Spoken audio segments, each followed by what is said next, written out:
Deus nos abençoe ainda mais essa noite.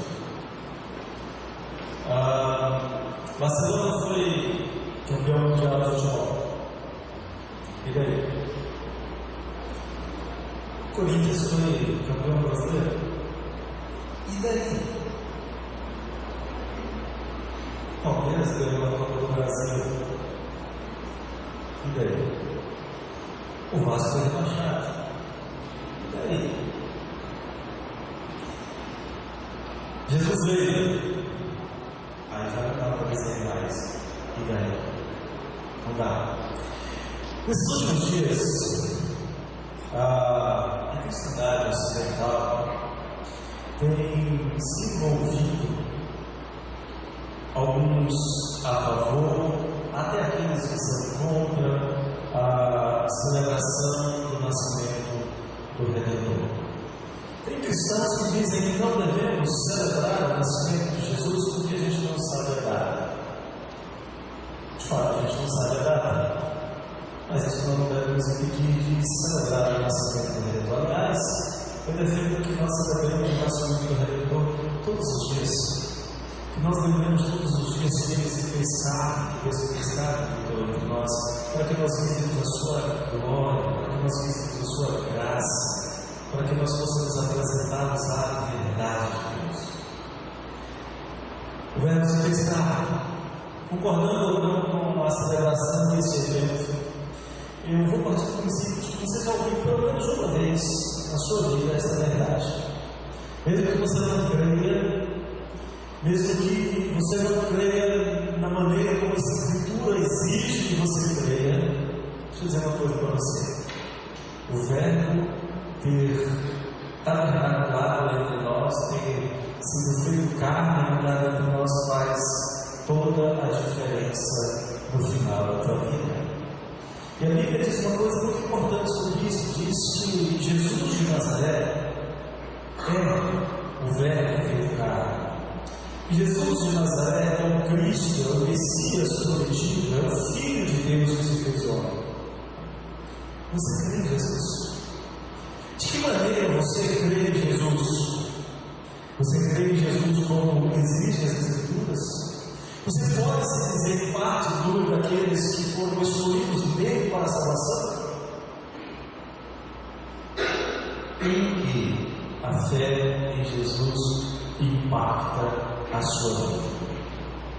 Talvez você esteja pensando assim, ok, já ouvi falar de Jesus de Nazaré, já ouvi falar que ele é o Messias, já me disseram que ele é o Salvador prometido, já me disseram até que ele é o Verbo que se fez carne, e alguns chegam mesmo a negar que ele é o Filho de Deus.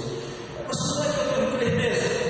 E mais, se eu crer nele, em que isso vai influenciar a minha vida?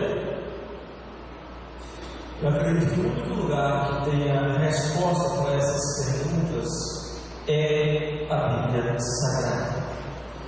Quero convidar você a acompanhar a leitura de um trecho da Bíblia.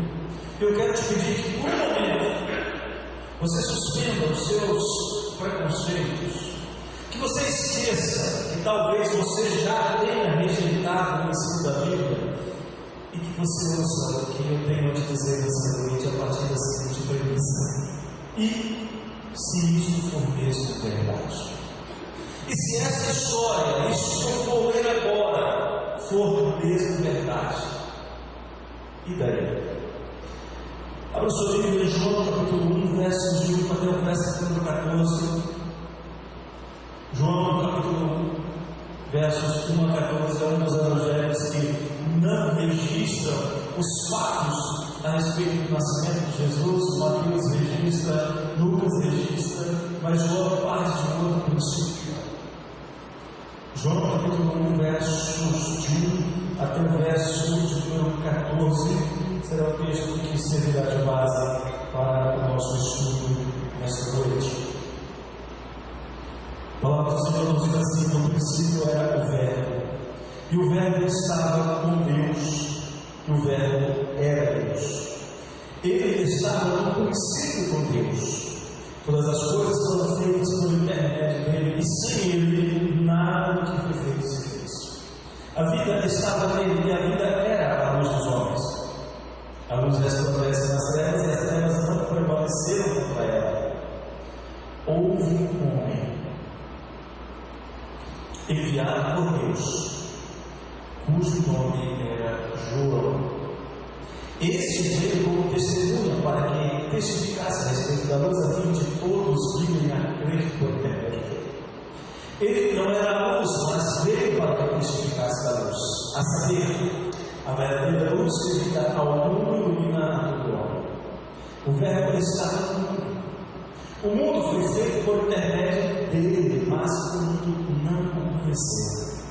Veio para o que era seu, e os seus não o receberam. Mas a todos quantos o receberam, deu-lhes o poder de serem feitos filhos de Deus, a saber, aos que creem no seu nome, os quais não nasceram do sangue, nem da vontade da carne, nem da vontade do homem, mas de Deus. E o Verbo se fez carne e habitou entre nós, cheio de graça e de verdade, e vimos a sua glória, glória como do unigênito do Pai.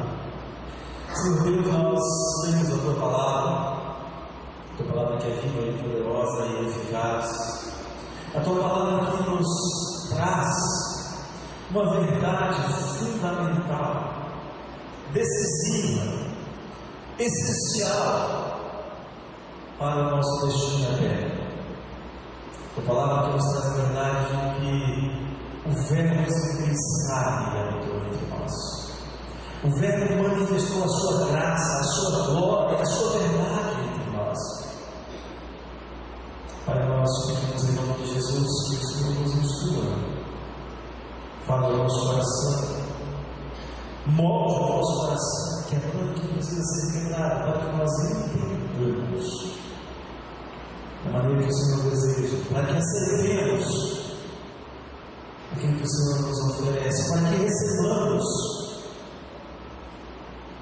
maravilhosa, a grandiosa dádiva de crer no seu Filho Jesus. Obrigado, Senhor, por desejar, te louvamos e agradecemos em nome de Jesus. Amém. Quando João escreveu esse texto, quando João escreveu esse evangelho, ele já estava no finzinho da sua vida. Por volta do ano 90, 96 talvez. Os outros apóstolos todos já haviam perecido, já haviam morrido. Alguns nós sabemos que morreram, outros nós não sabemos. Mas o fato é que de todos eles, já podia ser dito: combater o bom combate, completar a carreira e guardar a fé. E João, na idade avançada, se encontrava em Éfeso. Ele também podia dizer: olha, estou quase podendo dizer a mesma coisa. Ainda estou combatendo o bom combate. Tanto está combatendo que escreve este evangelho. Tanto está combatendo que ainda escreve 3 cartas.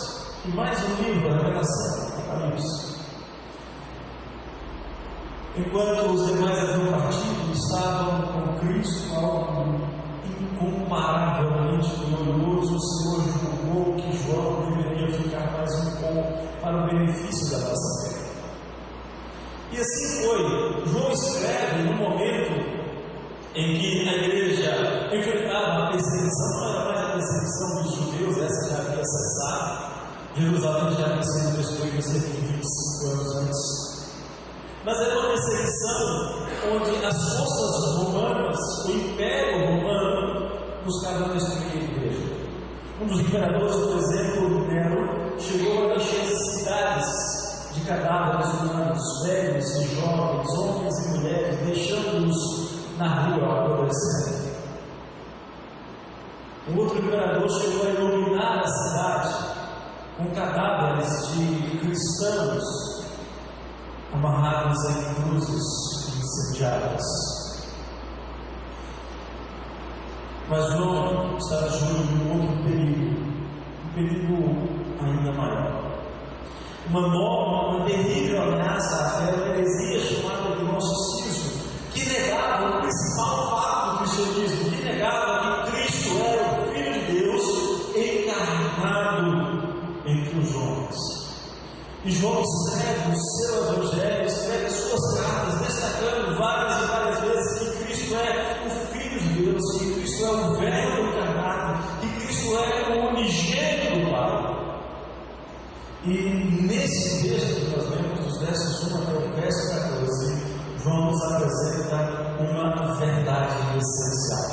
João nos apresenta essa verdade essencial de que Jesus é o Verbo de Deus. Verso número 14, acompanhe comigo. E o Verbo se fez carne e habitou entre nós, cheio de graça e de verdade. E vimos a sua glória, glória como do unigênito do Pai. Vou fazer uma coisa diferente, normalmente a gente começa do 1 até o 14. Eu quero usar o 14 como introdução nessa noite. Essa é a verdade essencial proclamada pelo apóstolo João nas Escrituras. O Messias veio, o Redentor veio, o Filho de Deus veio, o Verbo se fez carne. Isso poderia até parecer irrelevante para muitos, a menos que nós soubéssemos um pouco mais sobre a história. Desde o Éden, desde o momento em que Deus anuncia a condenação sobre o homem, sobre a mulher, sobre a serpente, já havia a promessa da encarnação do Verbo de Deus, já havia a promessa daquele que viria para redimir o homem dos seus pecados. Essa promessa foi lembrada por diversas vezes. Foi lembrada por Moisés, foi lembrada por Davi, foi lembrada por Oséias, foi lembrada por Abacuque. Essa promessa deve ser lembrada de tempos em tempos pelos profetas. E essa promessa aconteceu. E João, ao escrever esse texto, ele está dizendo que os cristãos já anunciavam há 60 anos essa verdade. Cristo é o Verbo de Deus, Cristo é o Deus eterno, Cristo é o Verbo encarnado, aquele que manifesta a glória de Deus, aquele que manifesta a graça de Deus, aquele que nos revela tudo o que nós precisamos saber sobre Deus. Essa é a verdade fundamental que João nos ensina nesse texto, e sobre ela nós vamos meditar um pouco mais nessa noite. João está dizendo que em Cristo nós encontramos a revelação da graça de Deus. João está dizendo que em Cristo nós encontramos a resposta para as duas das principais necessidades que nós temos. Por exemplo, tem gente que fica buscando a aprovação de Deus através da justiça própria. E nós sabemos que não conseguimos ser justos o tempo inteiro. Então, João disse: Jesus manifesta a graça de Deus. Ao invés de você ficar lutando, achando que você tem que conseguir justificar-se, você não consegue. João disse: olha para Jesus, Ele é a graça de Deus. Ou então, alguns que não conseguem, alguns que já perceberam que não conseguem ser justos o tempo inteiro, podem até ficar desesperados. João diz: olhem para Jesus. Jesus é a graça de Deus. Você não precisa se desesperar, porque Jesus te oferece gratuitamente a salvação. Ele é o vivificador dos mortos, daqueles que estão mortos em seus delitos e pecados. Sabemos dessas verdades. Como você tem relacionado essa verdade de que Jesus manifesta a graça de Deus na sua vida? Como a glória de Cristo tem iluminado os seus passos? Será possível que você consiga ficar impassível sem tomar uma atitude diante dessa verdade? Até porque a palavra do Senhor, o próprio Jesus, afirma que não é possível ficar acima de um muro em relação a isso. Ou você crê que Cristo é o Filho de Deus, ou então você é contra o Filho de Deus. Jesus disse em Mateus 12: o que você vai fazer diante do anúncio de que Jesus é Filho de Deus? Versos 12 e 13 nos dizem que você pode agir diante do anúncio da encarnação de Cristo crendo. Texto diz assim: mas a todos quantos o receberam, deu-lhes o poder de serem feitos filhos de Deus, a saber, aos que creem no seu nome, os quais não nasceram do sangue, nem da vontade da carne, nem da vontade do homem, mas de Deus. Essa é a maneira mais correta, mais adequada, mais frutífera para você agir diante do anúncio da encarnação do Verbo de Deus. Crendo porque somente crendo nele você pode ter vida eterna. Sem crer em Cristo,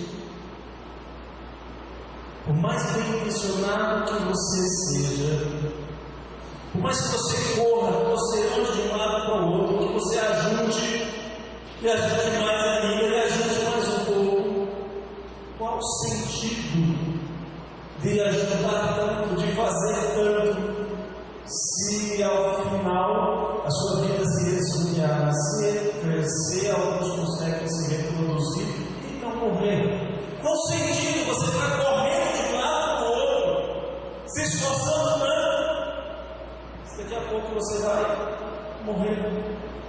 Pura e simplesmente morrer. Tem gente que já conseguiu juntar muito mais do que vai conseguir gastar. E daí?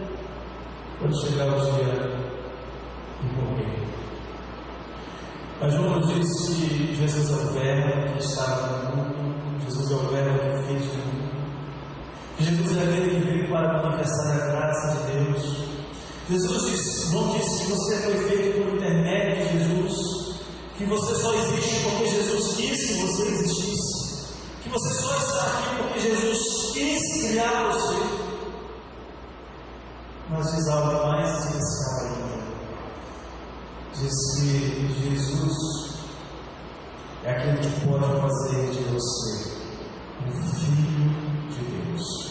Talvez você já tenha ouvido alguém dizendo assim: todos são filhos de Deus. Talvez você pense essa frase brincadeira, mas não é.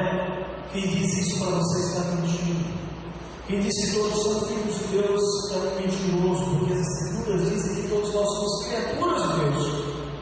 E antes de conhecermos a Deus, nós somos filhos, se não de Deus, mas filhos da ira. Sem Jesus, o que nós somos é filhos da ira.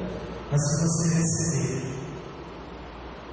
o Verbo de Deus, Cristo como seu Senhor, Cristo como seu Salvador, se você crer em Cristo como o Filho de Deus e seu Salvador, então você deixa de ser filho da ira e passa a ser filho de Deus. Existe outra maneira? Não existe outra maneira. Talvez você tenha um pouco de dúvida e me pergunte: e aqueles que um dia estavam na igreja, diziam que creem, hoje não estão mais? A resposta é: eles nunca nasceram de novo, eles nunca creram realmente. Você não tem que se preocupar com eles, você não pode salvá-los. Mas o que você pode fazer é anunciar-lhes a Cristo como Senhor. Você tem que preocupar com você, com a sua vida, com a sua salvação. E se você realmente crer em Jesus, e se você verdadeiramente receber o Verbo como o seu Senhor e Salvador, se você crer em Jesus, você passou. Se você crer em Jesus, você passou da morte para a vida. Você não precisa temer as ameaças do mundo, você não precisa ceder quando o mundo ameaçar os seus cristãos no primeiro século, no segundo século, no terceiro século, e muitos cristãos hoje em dia, diante dessas ameaças, alguns têm ameaça na sua vida, e alguns estão efetivamente morrendo pelo fato de serem cristãos, eles não temem as ameaças e continuam seguindo creio em Jesus. Eles podem permanecer firmes e inabaláveis. Mais do que muitos cristãos aqui no Brasil, aqui no Pará, aqui em Chihuahua, que quando tem a sua fé provada, muitos têm simplesmente negado na prática que creem em Jesus. A primeira coisa que você pode fazer diante do anúncio de que Jesus é o Verbo de Deus é crer. A segunda coisa que você pode fazer é rejeitar. Versos 4 a 11 diz assim: a vida estava nele e a vida era a luz dos homens. A luz resplandece nas trevas e as trevas não prevaleceram contra ela. Houve um homem enviado por Deus cujo nome era João. Este veio como testemunha para que testificasse a respeito da luz a fim de todos virem aquele eterno. Ele não era luz, mas veio para que testificasse da luz, a saber a verdadeira luz que dá ao mundo iluminar a todo homem. O Verbo estava no mundo. O mundo foi feito por intermédio dele, mas o mundo não o conheceu. Veio para o que era seu, e os seus não o receberam. A segunda maneira de você receber a notícia da encarnação do Verbo é rejeitando.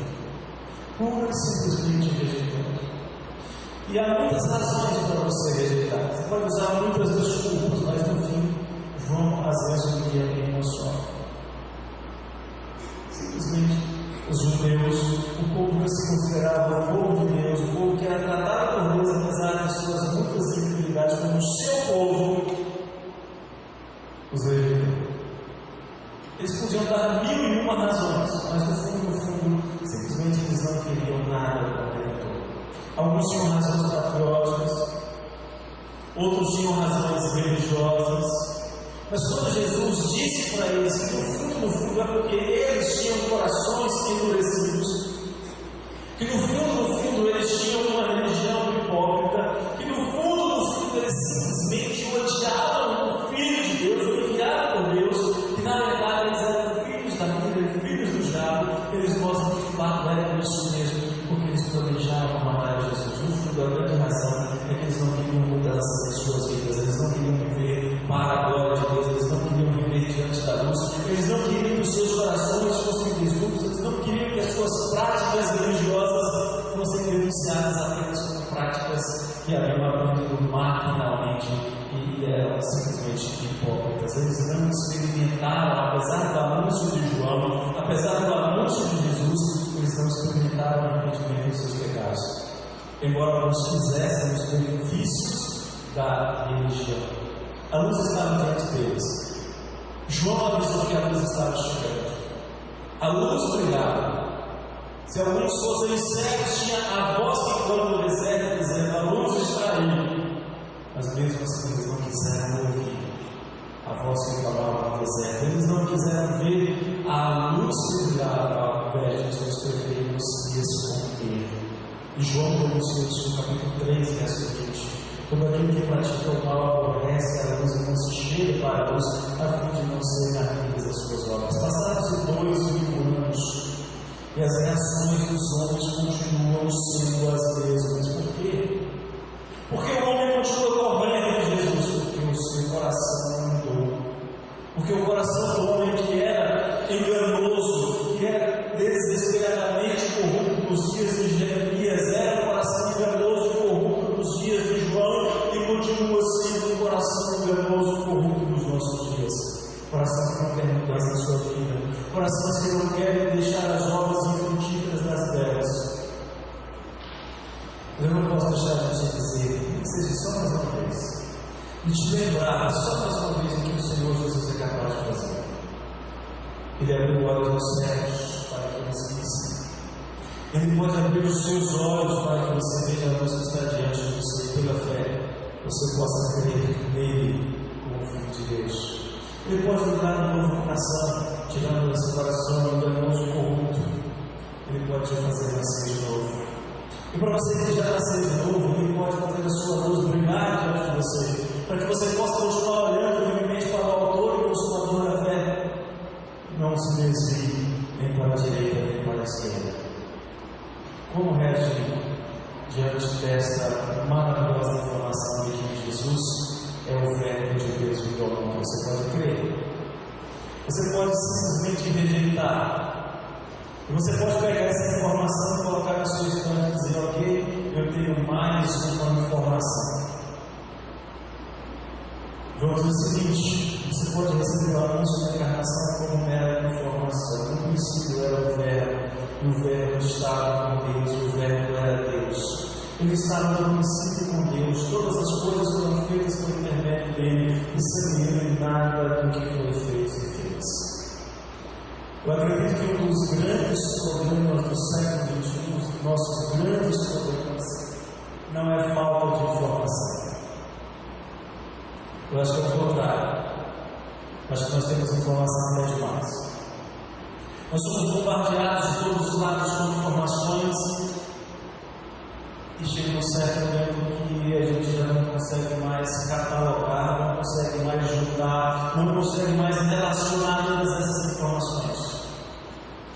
Então nós vamos nos acostumando a simplesmente receber informação e descartar. Receber informação e descartar. Tem gente que está recebendo informação de que Jesus é o Verbo de Deus para logo depois descartar.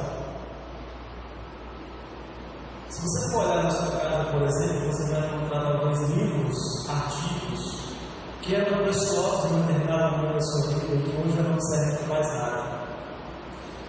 final de ano eu faço uma limpa no meu escritório. Geralmente dá umas 2 caixas daquela de papel maço. Tem que limpar, tem que abrir espaço para mais informação. Só que com Jesus você não pode fazer isso. Porque você não pode simplesmente tratar a encarnação do Verbo como uma informação. É mais do que isso. Você não pode receber a prova do Evangelho que diz para você que o Verbo se fez carne e dizer: é só mais uma informação. É só mais uma palestra, é só mais uma preleção, é só mais uma mensagem, é só mais um sermão, é só mais uma pregação. E você arquiva, anota na sua vida e depois joga fora. É possível que haja aqui algumas pessoas que já tenham ouvido aí umas 20.000 pregações. Aliás, umas 1.000 pregações nos últimos 20 anos. É possível que você já saiba tudo sobre como ser cristão, como receber Jesus, como ser crente, como ser membro de uma igreja, como ser isso, como ser aquilo. Mas é possível que tudo isso seja apenas informação acumulada. Talvez nenhum sermão que se pregue hoje em dia seja novidade para você. Talvez você esteja dizendo: mas eu já ouvi várias pregações sobre João capítulo 1, versos 1 até o verso 14. Talvez você esteja como sábio Salomão, não tão sábio quanto Salomão, mas talvez você ache que já tenha visto de tudo, já tenha ouvido de tudo, e talvez você já tenha até chegado à conclusão: nada mais é novidade. Quer saber? Nada é novidade hoje. A mensagem que nós pregamos sobre o Verbo que se fez carne ainda é a velha mensagem sobre o Verbo que se fez carne. Ainda é a mesma mensagem que João pregava dizendo que o Deus eterno alegrou todo o tempo. Ainda é a mesma mensagem que diz que o Senhor Davi experimentou a morte para a eternidade mortal. Ainda é a mesma mensagem. Ninguém melhor do que o autor dessa mensagem sabe que o seu coração é igual ao coração de um judeu do século I. Você tem mais tecnologia do que ele. Você tem acesso a mais informações sobre os mais diversos assuntos. Mas e daí? O que está fazendo diferença na sua vida? A velha mensagem é: Jesus é o Verbo eterno de Deus. Ele é o que Ele é o princípio. Ele é aquele que origina todas as coisas. Ele é aquele que fez com que você existisse. Isso é a mais relevante de todas as informações. O que você vai fazer com isso? Não é de mero conhecimento que você precisa, mas de conhecer o Redentor. Até mesmo cristãos, às vezes, estão adquirindo conhecimento religioso sem produzir fruto nenhum. É por isso que o profeta Isaías nos chama a conhecermos e conseguirmos conhecer o Senhor. Para que a gente possa crescer, conhecer mais e confiar mais. Aí você pode estar perguntando o seguinte: ok, eu vou acreditar que o Verbo se fez carne. E daí? Talvez você esteja disposto a rejeitar o testemunho das Escrituras a respeito de Jesus. Talvez você não acredite que a Bíblia seja verdadeira. Ou se você não acredita que a Bíblia é verdadeira, então você está sozinho. Você está abandonado à sua própria sorte. Você está como aqueles homens que a Bíblia descreve, que dizem assim: olha, comamos e bebamos, amanhã morreremos. Se você estiver certo, só lhe resta nada. Só lhe resta um dia deixar de existir. E se isso for mesmo que vai acontecer, ainda seria a melhor opção para você. Você não seria nada.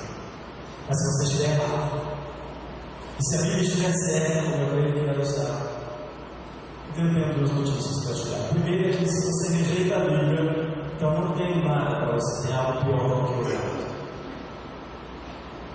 Se eu deixo minha terra é a angústia, é o dor, é o sofrimento, é o inferno. A segunda notícia é que você ainda não morreu. É que você está aqui. Você ainda pode ouvir o gracioso convite do Senhor. Você ainda pode obter vida, ainda pode obter gozo eterno na presença do Senhor. Você já pode ouvir o Senhor dizer no seu coração: inclinai os ouvidos e vinde a mim, ouvi a vossa alma viverá, porque convosco farei uma aliança perpétua e consiste nas fiéis misericórdias prometidas a Davi. Eu parto do pressuposto de que a Bíblia é verdadeira, de que o Verbo se fez carne e que veio para salvar pecadores exatamente iguais a mim e a você. Nesses últimos dias, celebramos o Natal. Muitos celebraram o Natal que não vale absolutamente nada, completamente irrelevante, porque o motivo da celebração foi esquecido. Não que nós celebremos a data do nascimento de Jesus, não que nós celebremos o aniversário de Jesus, não. Nós celebramos a encarnação do Verbo. E a celebração não pode ser restrita a um simples dia, a um simples momento, especialmente explorados pela mente do comércio. Nós celebramos a entrada do Salvador na nossa história, celebramos o fato de que ele assumiu a nossa natureza, e celebramos que por causa da sua carne, por causa do seu sangue, nós temos acesso a Deus. A vida de Cristo acaba com 3 motivos de desespero. Primeiro, aqueles que dizem: nós não temos escapatória. Sem Cristo não tem mesmo, mas com Cristo estamos salvos. Acaba com o motivo de desespero daqueles que pensam: nós não podemos fazer nada, não pode mesmo, porque as suas melhores obras são dadas de mundo, mas Cristo fez tudo por nós. Acaba com o desespero daqueles que acham que não tem segurança, e o nosso Criador daqui a pouco eu faço a coisa certa, eu faço a coisa errada. Vai ser assim sempre mesmo. Mas nós somos apresentados a Deus em obra de Cristo e não pelas nossas obras.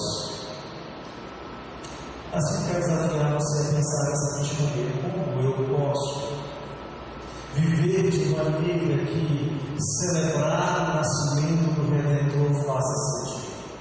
Como eu posso viver de maneira que a encarnação do Verbo faça sentido na minha vida? É simples. Você precisa entender que por causa da encarnação do Verbo, você que o recebeu, ou você que já o recebeu, você foi livre da condenação da morte eterna. Você pode descansar nas mãos do Senhor, e você pode não passar a viver no livro de demonstração de gratidão aos seus olhos. Por causa da encarnação de Jesus, você que o recebeu, você que já o recebeu, você que antes não podia fazer nada para obter salvação, nada para obter a vida eterna, agora você a obtém, você a tem obtida de graça. Por causa da encarnação do Verbo, você que o recebeu, você que já o recebeu, você que antes tinha pavor da morte, agora pode confiar na graça do Senhor, viver em novidade de vida. Por causa da encarnação do Verbo, você pode, mesmo merecer o pior dos destinos, estar em paz com Deus. Você pode, mesmo merecendo ser lançado no abismo do inferno, você pode agora viver em comunhão com Deus e com os homens, porque afinal de contas, esta é a essência do Natal. Não é o Panetone, não é o Papai Noel, não são as luzes, não é a árvore de Natal. A essência do Natal é glória a Deus nos maiores alturas e paz na terra entre os homens a quem Ele quer. Não há nada que Deus, não há nada que glorifique mais a Deus na terra e nos céus do que a salvação de um pecador. Porque alguém dizer: eu creio que Jesus é o Verbo de Deus, eu creio que Jesus é o Filho de Deus, eu creio que Jesus é o meu Senhor, o meu Salvador, eu creio que Ele é o meu Salvador, Ele me livrou da condenação, mas eu creio também que Ele é o meu Senhor e me conduz dia a dia em todas as atitudes que eu venho a ter. Eu não preciso temer a morte, Ele venceu a morte por mim. Eu não preciso temer o inferno, porque Ele me livrou da condenação do inferno e me deu vida. Eu não preciso temer o diabo, porque o diabo é um inimigo derrotado, já tem a sua cabeça esmagada pelo Filho do homem, pelo Filho de Deus. Eu creio, isso me traz alegria. Eu creio, isso me traz paz. Eu creio, isso me traz segurança. Ele veio. Esta é a essência do Natal. Só faz sentido dizer Jesus nasceu. Só faz sentido dizer isso na sua vida, se você de fato crer que Ele é não apenas o que nasceu, mas o que morreu na cruz para você dos seus pecados, mas o que está sentado à destra gloriosa de Deus, que vai voltar para julgar vivos e mortos, que pode dizer para você: vinde a mim, benditos de meu Pai, ou pode dizer: apartai-vos de mim, malditos de meu Pai. Quando você celebrar o Natal, ano que vem, no outro ano, pergunte a você: faz sentido Deus nessa festa? Na minha vida, a vida de Jesus faz algum sentido? Ele é mesmo meu Salvador, Ele é mesmo meu Senhor. O que João nos diz, o que João afirma, é que Ele veio. O que João afirma é que Ele é o Filho de Deus encarnado. E tudo quanto João escreveu com um objetivo: que você creia que Cristo é o Filho de Deus, que nele tem a vida eterna. Você quer assim? Eu convido você para abaixar a sua cabeça, para fechar os seus olhos e para que nós possamos orar ao Senhor. Se você mudou aqui, se você já cria em Cristo como o Verbo eterno de Deus, o Filho de Deus,